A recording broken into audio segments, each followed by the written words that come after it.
జిల్లా హుజూర్నగర్ పోలీసుల ఆధ్వర్యంలో నిర్వహించిన పోలీసు ప్రజా భరోసా కార్యక్రమంలో ప్రజలకు కీలక సూచనలు చేశారు.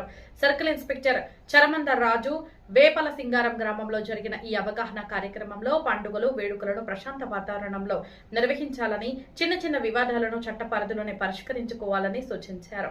నేరాలు, వర్గ తగాదాలపై కఠిన చర్యలు తప్పవని హెచ్చరిస్తూనే ప్రజల భద్రత, శాంతి భద్రతల పరిరక్షణకు పోలీసు శాఖ నిరంతరం కృషి చేస్తుందని తెలిపారు. ఈ కార్యక్రమంలో ఎస్ఐ నరేష్ తో పాటు గ్రామ ప్రజలు పాల్గొన్నారు. పూర్తి వివరాలు ఈ కథనంలో. ప్రతి గ్రామంలో కూడా సీసీ కెమెరా ఏర్పాటు చేసుకోమని చెప్పని మేము అక్కడ ఉన్నటువంటి కొత్తగా ఇప్పుడు సెలెక్ట్ అయినటువంటి సర్పంచులకు మరియు ఉప సర్పంచులకు అందరికీ కూడా విజ్ఞప్తి చేయడం జరిగింది. మన ప్రభుత్వమే విజ్ఞప్తి చేసినది, దాని ద్వారా మేము విజ్ఞప్తి చేసినాం. మనం ఈ గ్రామంలో కూడా ఒక పండుగ జరిగినప్పుడు ఇక్కడ ఉన్న వాళ్ళు ఎవరు కూడా దానికి ఆ పండుగ సందర్భంలో లేకపోతే మేము వ్యక్తిగతంగా రెంటెడ్ కెమెరాస్ మేము ఏర్పాటు చేసి అక్కడ ఏర్పాటు చేయడం జరిగింది. ఎందుకు?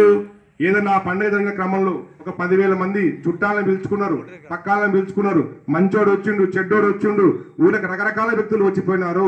ఆ క్రమంలో ఏదైనా జరగడం జరిగినట్లయితే, ఏదైనా ఒక తల్లి మీద ఒంటి మీద నగ కనుక ఏదైనా పోయినట్లయితే, పుస్తకం ఏదైనా జరిగినట్లయితే, ఇలా మంచోడు ఉండొచ్చు, చెడు ఎవరెవరు అలాంటి వాళ్ళని కనిపెట్టడం కోసం మనం కెమెరాలు మేము వ్యక్తిగతంగా ఏర్పాటు చేయడం జరిగింది.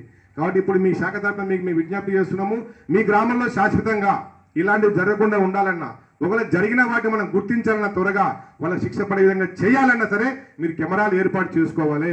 కాబట్టి మీ యొక్క గ్రామ కమిటీ తీర్మానంలో కూడా తీర్మానం చేసి దాని ద్వారా కొన్ని కెమెరాలు మీరు ఏర్పాటు చేసుకోండి. మేము కూడా కొన్ని కెమెరాలు ఏర్పాటు చేస్తాం. మొత్తము నా హుజూర్నగర్ సర్కిల్ పరిధిలో 5 మండలాలు ఉన్నాయి. 5 మండలాల్లో గ్రామంలో ఎవరిని కూడా చేయకుండా 50 లక్షల రూపాయలతోని 370 సీసీ కెమెరాలని మొత్తం కూడా ఏర్పాటు చేయడం జరిగింది. ఏర్పాటు చేసిన తర్వాత ఇందాక మీ సర్పంచ్ గారు చెప్పినారు మీ ఊళ్ళో జరిగిన కేసు, ఇట్లాంటి కేసులు మనం చాలా చాలా చాలా చేయడం జరిగింది. వాళ్ళకు న్యాయం చేయడం జరిగింది. అంటే ప్రతి చోట పోలీసు ఉండలేడు, కానీ సీసీ కెమెరా పెట్టినట్టయితే అందరికీ మంచిదే. ఇలా నాకు మంచిదే, రేపు నీకు మంచిదే. సీసీ కెమెరాకు కులం లేదు, మతం లేదు, ప్రాంతం లేదు, బంధువు లేడు, చుట్టం లేడు, యువకుడు లేడు, ముసలోడు లేడు. ఎవడు ఏం చేసినా చూపిస్తుంది. అది ఎవడేం చేసినా చూపిస్తుంది, ఎట్లా చేసినా కూడా చూపిస్తుంది. కాబట్టి మీరు ఆ ఏర్పాటు చేసుకోండి, పోలీసుకు సహకరించండి, శాంతి భద్రతలు భంగం కలగకుండా మీరు అందరూ కూడా సహకరిస్తారని చెప్పని మీ అందరూ కూడా విజ్ఞప్తి చేస్తూ మాకు అవకాశం ఇచ్చి మేము చెప్పింది విన్నందుకు మీ అందరూ కూడా మా యొక్క పోలీస్ శాఖ తరఫున వేపల సింగారం ప్రజలందరూ కూడా ధన్యవాదాలు మాట్లాడాలి మాతో చెప్పంటారు. అంటే కొరడంలో ఎవరుండదు, మీ పక్కన ఎవరుండదు, మీరే సింగిల్గా మాట్లాడాలి, వీడియో కాల్ మాట్లాడాలి. ఒక లేడీ మాట్లాడుతుంది ఆయనతో. ఎస్పీ ఆఫీసు పోయి కంప్లైంట్ ఇచ్చిండు. మరి పోలీస్ శాఖ కంప్లైంట్ ఇచ్చింటే ఇవ్వలేదు సార్. అప్పుడు 193 కాల్ చేయించి టోల్ ఫ్రీ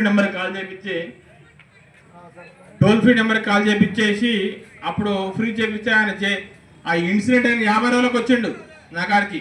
ఒక 30-40 రోజులకు వచ్చి నా డబ్బులు పోయినాయి 18 లక్షల రూపాయలు, 1 ఎకరం అమ్మాలంటుండు. అది ఇంట్లో చెప్పుకోలే, భార్య కూడా చెప్పలే. వచ్చి ఒక సూర్యాపేట ఎస్పీ ఆఫీస్ పోతే ఆనించి నాకు ఫోన్ చేసి ఇట్లా జరిగింది, ఇమీడియట్గా కేసు కట్టానంటే కేసు కట్టినా. కేసు కట్టింది ఎన్ని రోజులకు? ఇన్సిడెంట్ జరిగిన 1 or 2 అవర్స్కి మనం 193 కాల్ చేస్తే ఆ అమౌంట్ ఉంటాయి. నువ్వు వారం 10 రోజులు చేస్తే ఉంటాయి ఆ డబ్బులు. వాడు అప్పుడే డ్రా చేస్తాడు, ఆ అకౌంట్ నుంచి ఇంకో అకౌంట్లో పోతే పోదా మరి అని అంటే, నేను రాను సార్, ఇంకా నాకు సరిపోయింది చాలు సార్, నేను రాను సార్ అంటాడు. ఇట్లా ఉంది పరిస్థితి. ఇంకోటి అందరు రావాలండి ప్లీజ్, దయచేసి అందరు ఇక్కడికి రండి. ఇక్కడ అందరూ పొరగాతో అమ్మాయి చాట్ చేసింది, మ్యారీడ్ అమ్మాయి చాట్ ఒక రోల్ చేసింది, కొన్ని ఫోటోలు పంపించిన తర్వాత వాడు ఇంకా సతాయిస్తున్నాడు. అమ్మాయికి ఏం చేయాలో తెలుస్తలేదు. నోడికి తెలిస్తే కొడతాడు లేకపోతే ఎలా కొడతాడు. అవునా కాదా? ఉందా? అంతే కదా. ఎవరైనా అమ్మాయి ఏం చేయాలో తెలియక ఒకరి ద్వారా నాకు, నేను 3వ పర్సన్కి వచ్చి, సార్ నాకు ఇట్లా జరిగింది సార్, నేను తప్పు చేసిన, నన్ను రక్షించండి సార్ అని చెప్పి లబో దిబో అని ఏడుస్తుంటే నేను ఆ నెంబర్ తీసుకొని నేను మాట్లాడినా. అంటే ఇక్కడ పోలీసు అమ్మాయి ఇంకొక 2-3 రోజులు అయితే అమ్మాయి ఏదో సూసైడ్ చేయడమో, ఇంకేదైనా చేయటమో, లేదంటే వాడికి లొంగిపోవటమో ఏదో ఒకటి చేసేది.